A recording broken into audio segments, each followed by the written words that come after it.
जय श्री हरि विष्णु, जय मां लक्ष्मी। दोस्तों, साल 2025 8 मई के दिन इस साल की सबसे खास और सबसे बड़ी एकादशी मोहिनी एकादशी पड़ने जा रही है और इस दिन वीरवार पड़ रहा है। और ऐसे में इस दिन जरूर करें केले के पेड़ से जुड़ा ये एक अचूक उपाय। फिर देखिए कैसे आपके हर कष्ट दूर करेंगे भगवान विष्णु और आपके घर में आएगी सुख, समृद्धि और शांति। दोस्तों, साल 2025 की सबसे बड़ी और आखिरी एकादशी अपने आप में बेहद ही खास होने वाला है, क्योंकि इस एकादशी के दिन तीन सबसे बड़े योगों का निर्माण हो रहा है, जो कि है गजकेसरी योग, धनलक्ष्मी योग और कुबेर योग। जिस वजह से इस दिन किए गए सभी उपाय और पूजा पाठ करने से आपकी सभी मनोकामना पूरी होती है। दोस्तों, इस दिन आपकी सभी मनोकामनाओं को पूर्ण करने का आज हम आपको सबसे आसान और सरल तरीका बताने वाले हैं, जिसको आपको इस खास फल देने वाली एकादशी के दिन जरूर करना है। तो आइए दोस्तों, जानते हैं कौन सा है वह उपाय जो कि इतना आसान और शक्तिशाली है। इससे पहले दोस्तों, अगर आप भी अपने जीवन में श्री हरि विष्णु और मां लक्ष्मी की कृपा पाना चाहते हैं तो इस वीडियो को लाइक करके चैनल को जरूर सब्सक्राइब कर लें और कमेंट में जय श्री हरि विष्णु, जय मां लिख के अपनी हाजिरी जरूर लगाएं। दोस्तों, हर वर्ष बैसाख माह के शुक्ल पक्ष की एकादशी तिथि को मोहिनी एकादशी मनाई जाती है और इस वर्ष 8 मई वीरवार 2025 को मोहिनी एकादशी। दोस्तों, हर एकादशी को केले की पूजा करते हैं। जो लोग भी व्रत करते हैं वह तो जरूर ही करते हैं केले के पौधे की पूजा, क्योंकि केले के पौधे की पूजा एकादशी के व्रत में बहुत महत्वपूर्ण मानी गई है। बिना केले के पौधे की पूजा के व्रत संपूर्ण नहीं माना जाता है। तो केले के पौधे की पूजा से बहुत अधिक फायदे होते हैं। मतलब हमारे जीवन की बहुत सारी परेशानियां सिर्फ केले के पौधे में जल अर्पित करने से समाप्त हो जाती है, क्योंकि केले के पौधे का संबंध गुरु ग्रह से माना गया है। तो जब हम केले के पौधे की पूजा करते हैं तो गुरु ग्रह अच्छी स्थिति में हो जाते हैं, शुभ फल देने लग जाते हैं। और जब गुरु शुभ होते हैं तो हमारे जीवन में शुभ ही शुभ होता है, क्योंकि गुरु हमारी जन्म कुंडली के सर्वाधिक शुभ ग्रह माने गए और गुरु के शुभ होने से धन संबंधी समस्याएं समाप्त हो जाती। संतान संबंधी यदि कोई समस्या है तो समाप्त होती है। दांपत्य जीवन मधुर होता है और घर में अपार धन संचय होता है। वैवाहिक जीवन में कोई भी परेशानी आ रही हो या फिर विवाह से संबंधित कोई परेशानी है, जैसे कि विवाह विलंब हो रहा है, शादी होने में बहुत अधिक देरी हो रही है, तब भी अगर आप एकादशी के दिन केले के पौधे की पूजा करते हैं तो बहुत ही शीघ्र आपके विवाह संबंधी बाधाएं दूर होती हैं, सुयोग्य जीवन साथी की प्राप्ति होती है। तो केले के पौधे की पूजा से बहुत सारी समस्याएं हमारी जीवन की समाप्त हो जाती हैं। तो जो लोग एकादशी का व्रत करते हैं वह तो करते ही हैं केले के पौधे की पूजा, क्योंकि बहुत महत्वपूर्ण होता है इस व्रत में केले की पूजा करना। बिना केले के पौधे की पूजा के यह व्रत संपूर्ण नहीं माना जाता। लेकिन जो लोग व्रत नहीं करते हैं, आज हम उनके बारे में भी बात करने वाले हैं कि अगर आप व्रत नहीं करते हैं तब भी अगर आप एकादशी को केले के पौधे की पूजा करेंगे तो आपके जीवन की समस्त प्रकार की बाधाओं से आपको मुक्ति मिल जाती है, क्योंकि केले के पौधे में श्री हरि विष्णु का वास आ गया है। तो जब हम केले के पौधे की पूजा करते हैं तो मां लक्ष्मी प्रसन्न होती है और श्री विष्णु सहित मां लक्ष्मी का वास हमारे घर में होता है। गुरु ग्रह अच्छी स्थिति में हो जाते हैं तो धन संचय होने लग जाता है और हमारी जीवन में जो परेशानियां होती हैं, धन संतान से संबंधित, विवाह से संबंधित, वह सभी दूर हो जाती हैं। तो अगर आप व्रत नहीं करते हैं तब भी इस वीडियो को पूरा जरूर देखिए, क्योंकि केले के पौधे की पूजा से आपकी सभी बाधाएं दूर हो जाती हैं, चाहे आपके मन की कोई भी इच्छा हो। श्री हरि विष्णु और गुरु बृहस्पति बहुत ही शीघ्र वह कामना पूर्ण कर देते हैं। केले की पेड़ की पूजा से जितने भी हमारे जन्म कुंडली में ग्रह होते हैं, ग्रह दोष होते हैं, वह सभी ग्रह दोष दूर हो जाते हैं और जितनी भी परेशानियां ग्रहों से संबंधित आपको आ रही होती है, मिल रही होती है, उन परेशानियों से आपको मुक्ति मिल जाती है। दोस्तों, केले के पेड़ की पूजा से बहुत सारे फायदे हैं। तो सबसे पहले हम आपको बताते हैं कि केले के पौधे से कौन से फायदे हैं। उसके बाद हम बात करेंगे किस तरह से एकादशी के दिन आप केले के पौधे की पूजा करें, जिससे कि आपके जीवन की समस्त बाधाएं दूर हो जाएं। और अगर आप व्रत करते हैं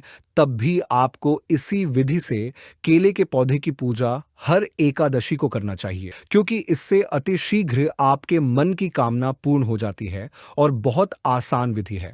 तो वीडियो को पूरा जरूर देखिए, और अगर आपको आज की वीडियो अच्छी लगे तो इसे लाइक कर दीजिए और ज्यादा से ज्यादा इस वीडियो को अपने फैमिली फ्रेंड्स के साथ शेयर कीजिए। तो सबसे पहले बात करते हैं केले के पौधे की पूजा से आपको फायदे क्या क्या होते हैं। देखिए, केले के पेड़ की अगर आप नियमित पूजा करते हैं तो मां लक्ष्मी प्रसन्न होती है। भगवान विष्णु और महालक्ष्मी को अगर आप केले का नियमित भोग लगाते हैं, जैसे पूजा करने के बाद उनको केले का भोग अर्पित करते हैं, तो इससे बहुत ही शीघ्र मां लक्ष्मी और विष्णु प्रसन्न होते हैं और उनकी कृपा आपको मिलती है। एकादशी के दिन केले के पेड़ पर अगर आप जल अर्पित करते हैं तो गुरु ग्रह से संबंधित दोष जो है आपकी जन्म कुंडली के वह दूर हो जाते हैं। रोज अगर आप नियमित रूप से केले के पेड़ की सेवा करते हैं, उसका रख रखाव अच्छे से करते हैं, तो आपके घर में संतान हमेशा सुखी रहती है। संतान संबंधी कोई भी समस्याओं हो दूर होती है। संतान संकटों से दूर रहती है। तो संतान की रक्षा के लिए, संतान की प्राप्ति के लिए भी नियमित रूप से केले की सेवा करनी चाहिए। और जिन लोगों के विवाह में समस्याएं आती हैं, जैसे कि बहुत उम्र हो गई है और विवाह नहीं हो पा रहा है, तो उनको भी केले की पूजा जरूर करनी चाहिए। अगर आप केले की पूजा पर हर एकादशी को करते हैं, उसमें हल्दी मिलाकर जल अर्पित करते हैं, तो आपके विवाह संबंधी जो बाधाएं हैं वह दूर हो जाती हैं। शिक्षा प्राप्ति में कोई बाधा आ रही है तो भी आपको केले के पेड़ की पूजा करनी चाहिए और जल अर्पित करना चाहिए। दोस्तों, शिक्षा में अगर आपके बाधा आ रही है, जैसे कि अगर आपकी याददाश्त कमजोर है, आप बहुत पढ़ते हैं लेकिन जब एग्जाम का टाइम आता है आप भूल जाते हैं, तो ऐसे में आपको चाहिए कि आप हर रोज केले के पौधे के पास बैठकर जो आपका टफ सब्जेक्ट है, जो आपको लगता है कि बहुत मुश्किल है, यह सब्जेक्ट उस सब्जेक्ट को वहां बैठकर पढ़े, या जो भी पढ़ाई आप करते हैं केले के पौधे के पास बैठकर करें, तो बहुत ही शीघ्र आपकी याददाश्त मजबूत होने लग जाएगी और जो भूलने की आदत है वह आपकी समाप्त हो जाएगी। शिक्षा में आपको सफलता मिलने लगेगी, क्योंकि केले के पौधे की जब हम पूजा करते हैं बृहस्पति मजबूत होता है। बृहस्पति जब मजबूत होता है तो शिक्षा में आ रही जो भी बाधाएं होती हैं वह दूर होती है। शिक्षा प्राप्ति में बाधा आती है तो जरूर आपको केले के पौधे के पास बैठकर पढ़ना चाहिए, जितना भी समय आपके पास संभव हो। केले का पौधा अपने घर में कभी सामने नहीं लगाना चाहिए, तो पीछे की तरफ लगा दीजिए। छत पर भी लगा सकते हैं। पति पत्नी के बीच अगर कलह रहता है, हमेशा अगर आपके घर में पति पत्नी के बीच तनाव रहता है, जिसकी वजह से घर का माहौल भी खराब होता है, क्योंकि घर में रहने वाले बाकी लोग भी डिस्टर्ब होते हैं। पति पत्नी के बीच में जब कलह रहता है तो घर का माहौल बहुत खराब हो जाता है। तो ऐसे में आपको चाहिए कि केले के पेड़ के नीचे शुद्ध घी का दीपक जला लीजिए। सुबह जल अर्पित कीजिए एकादशी के दिन, और सुबह भी जला सकते हैं। शुद्ध घी का दीपक चाहे तो शाम को भी जला सकते हैं, चाहे तो दोनों समय भी जला सकते हैं। तो केले के नीचे अगर आप शुद्ध घी का दीपक जलाते हैं, प्रार्थना करें, वहां थोड़ी देर तक बृहस्पति मजबूत हो जाएगा, तो आपके दाम्पत्य जीवन में मधुरता आनी शुरू हो जाती है। पति पत्नी के रिश्ते अच्छे होने लग जाते हैं। संतान के कारण अगर आपके जीवन में कोई परेशानी आ रही है, जैसे कि संतान कई बार गलत रास्ते पर चली जाती है, गलत संगति में पड़ जाती है, तो ऐसे में आपको चाहिए कि आप एकादशी के दिन केले के पेड़ के नीचे बैठकर गुरु ग्रह के मंत्र का जप करें, और हो सके तो अपनी संतान को कहें कि वह हर एकादशी को केले में जल अर्पित करे। हल्दी मिलाकर उसे जल दें और उससे कहे कि वह नियमित जल अर्पित करें, और वह अगर बैठकर उस पेड़ के पास मंत्र का जप वही बच्चा करता है, तब तो बहुत ही श्रेष्ठ है। वह शीघ्र उसकी बुद्धि में सुधार आने लगेगा और उसके जीवन में जो भी परेशानियां आगे भी आने वाली है वह दूर होंगी। सही रास्ते पर जब वह आ जाएगा तो उसका भविष्य भी सुखमय होगा। दोस्तों, केले के पेड़ की पूजा के अनगिनत फायदे हैं। मतलब अगर बृहस्पति आपकी जन्म कुंडली में अच्छी स्थिति में है तो आपके जीवन में सुख है, शांति है, सुकून है, अपार धन संपदा है और संतान सुख भी मिलता है। वैवाहिक जीवन भी सुख में रहता है। मतलब हमारे जन्म कुंडली के बहुत सारी परेशानियों के में कारण है बृहस्पति ग्रह का अशुभ होना। तो अगर बृहस्पति को हम केले की पूजा से शुभ कर लेते हैं तो हमारे जीवन की सारी समस्याएं स्वतः ही समाप्त हो जाती हैं। और यह बहुत ही छोटा सा उपाय है। आप व्रत करें या ना करें, आपकी कामना चाहिए। धन संचय की हो धन प्राप्ति की हो, संतान की हो, विवाह की हो, दाम्पत्य जीवन को मधुर बनाने की हो, कोई भी कामना हो सकती है। आपकी किसी भी वजह से आप परेशान हो, आप एकादशी के दिन केले के पौधे की पूजा करें। पूजा कैसे करनी है, आपको पूजा विधि के बारे में बात कर लेते हैं दोस्तों। एकादशी के दिन प्रातः काल आपको जल्दी उठना है, स्नान इत्यादि करने के बाद यह केले के पौधे में जल देना चाहिए। तो प्रातः काल जल्दी उठना चाहिए। एकादशी के दिन या फिर किसी भी दिन सुबह आपको देर तक नहीं सोना चाहिए। सुबह देर तक सोने से सूर्य खराब हो जाते हैं हमारी जन्म कुंडली के। तो हमें चाहिए कि हम प्रातः काल सूर्योदय से पहले उठें, सूर्य के निकलने से पहले उठ जाएं। फिर आपको स्नान कर लेना है। और एकादशी के दिन अगर आप पर पीले वस्त्र धारण करते हैं तो बहुत अच्छा होगा। पीले वस्त्र धारण करके अगर आप पर केले की पूजा करें तो बहुत श्रेष्ठ। अगर पीला वस्त्र धारण नहीं करना चाहते हैं तो कोई भी हल्के रंग का वस्त्र धारण कर लीजिए। और पीले रंग का अगर एक छोटा सा रुमाल भी अपनी जेब में रख लेते हैं तो भी अच्छा रहेगा। थोड़ा सा आपको कच्चा दूध अर्पित करना है। सबसे पहले तो आप केले के पौधे को प्रणाम करें। जब आप केले के पौधे के पास जा रहे हैं तो अगर आप मंदिर में जा रहे हैं तो मंदिर में या फिर अपने घर में भी अगर आपने केले का पौधा लगाया है तो सर्वप्रथम केले के पौधे को प्रणाम करें। थोड़ा सा कच्चा दूध वहां पर अर्पित करना है केले की जड़ में। आपको तो अगर आपको गाय का कच्चा दूध मिल जाए तो बहुत अच्छी बात होगी। थोड़ा सा गाय का कच्चा दूध अर्पित करें। गाय का कच्चा दूध ना मिले तो जो भी दूध आपके पास उपलब्ध हो वह अर्पित करें।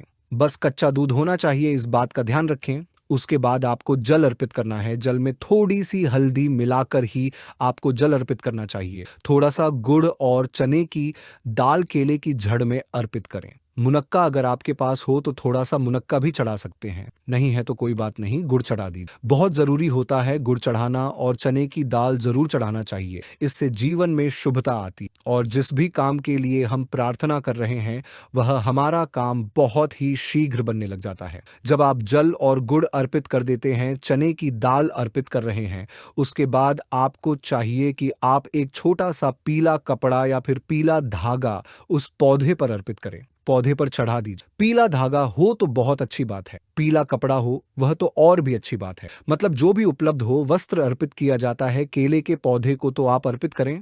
पीले पुष्प अर्पित करें। गेंदे का फूल अगर हो तो गेंदे का फूल केले की जड़ में अर्पित करें। अब आपको क्या करना है, शुद्ध घी का दीपक जलाना है। शुद्ध घी का दीपक केले के पौधे के नीचे जला दीजिए और उसके बाद 7 बार आपको परिक्रमा करनी है। क्लॉकवाइज परिक्रमा केले के पौधे की 7 बार परिक्रमा करते रहें और गुरु के मंत्र का जप करते रहें। ओम ब्रह्म बृहस्पतये नमः, इस मंत्र का आपको जप करते रहें। अगर आपके पास समय हो तो पीपल के पास बैठकर एक पीला आसन ले चाहिए और उस पर बैठकर एक माला रुद्राक्ष की माला से इस मंत्र का आप जप कर लेते हैं तो बहुत ही श्रेष्ठ रहेगा। पूजा करने के बाद आपके मन की जो भी कामना है इष्ट देवता से कहे, क्योंकि पीपल में जो वास होता है गुरु का और भगवान श्री हरि विष्णु का। तो जब आप पीपल की पूजा के बाद अपने मन की कामना कहते हैं तो बहुत ही शीघ्र आपकी मन की वह इच्छा पूर्ण हो जाती है। एकादशी के दिन केले की पूजा का बहुत अधिक महत्व है। एकादशी के दिन केले में जल अर्पित करने के बाद, कच्चा दूध अर्पित करने के बाद और पूजा करने के बाद आप अपने मन की कामना कहते हैं तो वह आपकी कामना बहुत ही शीघ्र पूर्ण हो जाती है। दोस्तों, आप व्रत करें या ना करें, केले की पूजा आपको जरूर करनी चाहिए हर एकादशी के दिन, क्योंकि गुरु अच्छी स्थिति में होंगे तो आपके जीवन में सुख ही सुख होगा। तो जरूर आप यह उपाय कीजिए, क्योंकि यह जीवन में समस्त प्रकार के सुखों की प्राप्ति कराने वाला उपाय है। आपकी सभी प्रकार की कामनाओं को पूर्ण करने वाला उपाय है। तो आपकी चाहे जो भी कामना हो, जिस भी इच्छा से आप यह केले की पूजा शुरू करेंगे, बहुत ही शीघ्र आपको चमत्कारी लाभ मिलेगा और आपकी वह कामना पूर्ण हो जाएगी। तो उम्मीद है केले के पौधे से जुड़ी हुई यह विशेष जानकारी, यह विशेष पूजा विधि आपको जरूर उपयोगी सिद्ध होगी। तो चलिए अब आपको सुनाते हैं मोहिनी एकादशी की व्रत कथा, जिसे सुनने मात्र से आपकी सभी मनोकामनाओं की पूर्ति होगी। एक बार की बात है, अर्जुन ने संयम और श्रद्धा से युक्त कथा को सुनकर श्री कृष्ण से कहा, हे मधुसूदन, वैशाख माह की शुक्ल पक्ष की एकादशी का क्या नाम है तथा उसके उपवास को करने का क्या विधान है? कृपा कर यह सब मुझे विस्तार पूर्वक बताइए। श्री कृष्ण ने कहा, हे अर्जुन, मैं एक पौराणिक कथा सुनाता हूँ जिसे महर्षि वशिष्ठ जी ने श्री रामचंद्र जी से कहा था। उसे मैं तुमसे कहता हूँ, ध्यान पूर्वक श्रवण करो, एक बार की बात है, श्री राम जी ने महर्षि वशिष्ठ से कहा, हे गुरुश्रेष्ठ, मैंने जनक नंदिनी सीता जी के वियोग में बहुत कष्ट भोगे हैं, अतः मेरे कष्टों का नाश किस प्रकार होगा?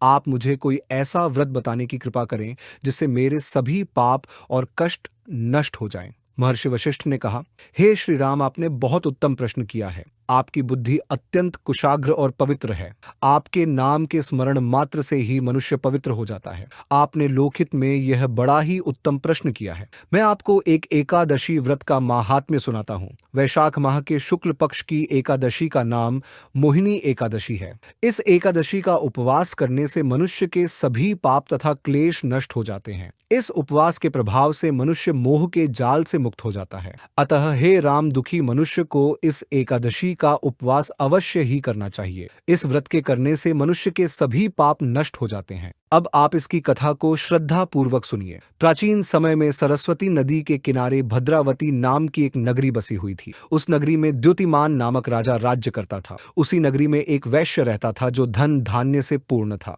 उसका नाम धनपाल था। वह अत्यंत धर्मात्मा तथा नारायण भक्त था। उसने नगर में अनेक भोजनालय, प्याऊ कुएं, तालाब, धर्मशालाएं आदि बनवाए। सड़कों के किनारे आम, जामुन, नीम आदि के वृक्ष लगवाए जिससे पथिकों को सुख मिले। उस वैश्य के 5 पुत्र थे, जिनमें सबसे बड़ा पुत्र अत्यंत पापी व दुष्ट था। वह वेश्याओं और दुष्टों की संगति करता था। इससे जो समय बचता था उसे वह जुआ खेलने में व्यतीत करता था। वह बड़ा ही अधम था और देवता, पितृ आदि किसी को भी नहीं मानता था। अपने पिता का अधिकांश धन वह बुरे व्यसनों में ही उड़ाया करता था। मद्यपान तथा मांस का भक्षण करना उसका नित्य कर्म था।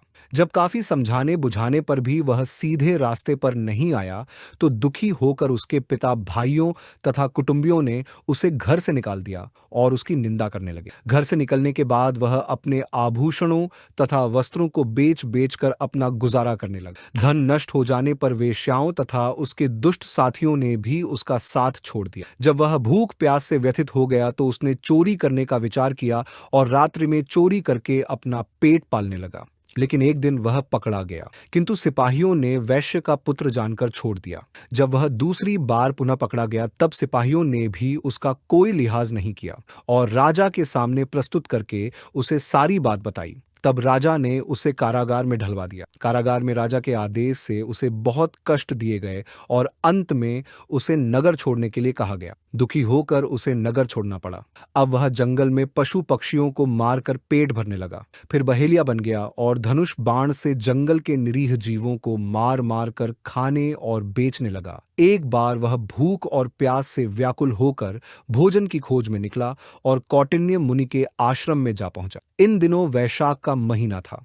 कौटिन्य मुनि गंगा स्नान करके आए थे। उनके भीगे वस्त्रों की छींटें मात्र से इस पापी को कुछ सद्बुद्धि प्राप्त हुई। वह अधम आशी के पास जाकर हाथ जोड़कर कहने लगा, हे महात्मा, मैंने अपने जीवन में अनेक पाप किए हैं। कृपा कर आप उन पापों से छूटने का कोई साधारण और बिना धन का उपाय बतलाइए। आर्षि ने कहा, तू ध्यान देकर सुन। वैशाख माह के शुक्ल पक्ष की एकादशी का व्रत कर। इस एकादशी का नाम मोहिनी है। इसका उपवास करने से तेरे सभी पाप नष्ट हो जाएंगे। आर्षि के वचनों को सुन वह बहुत प्रसन्न हुआ और उनकी बतलाई हुई विधि के अनुसार उसने मोहिनी एकादशी का व्रत किया। हे श्री राम, इस व्रत के प्रभाव से उसके सभी पाप नष्ट हो गए और अंत में वह गरुड़ पर सवार हो विष्णु लोक को गया। संसार में इस व्रत से उत्तम दूसरा कोई व्रत नहीं है।